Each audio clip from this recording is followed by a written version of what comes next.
Literally, sinusubo ko yung ganon pa rin. Pasig Commission, wala namang trabaho.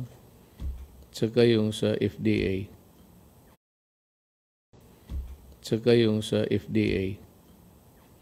Yung mga ganon na report to the public because you owe it to the republic to inform them.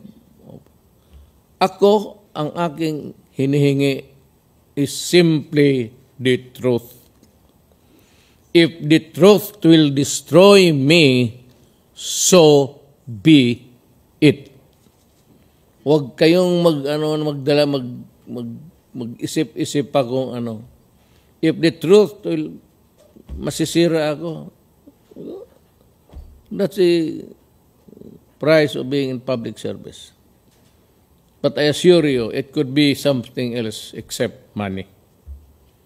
Kaya, dito sa administrasyon ko, wala akong papel na transaction sa gobyerno na dumadaan sa opisina ko.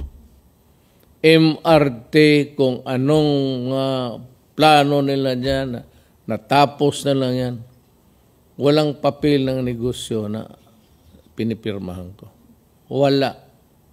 Those papers are not allowed. Ayaw ko. Ayaw ko kasi pag gusto kong bumira, bira talaga ako.